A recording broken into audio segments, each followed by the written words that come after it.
Ayan yung kanyang juice, oh. Purong-puro. Oh. Ito yung parang kayuran niya.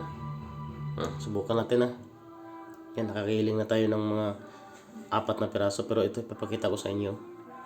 Tutok mo lang ito yung nakabiyak na tutok mo lang dyan, So, parang kayuran. Diinan mo lang. Kusang iikot na. Ayan, yung katas, Diba?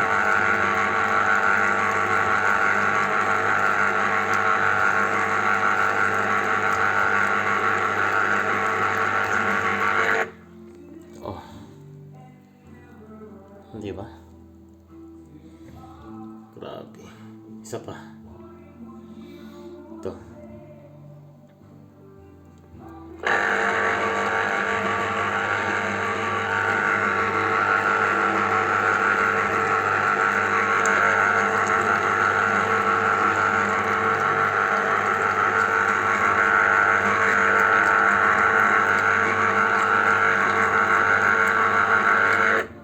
Diba? Para sa yung coconut grater. Ayan, Ayan yung juice natin, Grabe, purong-puro.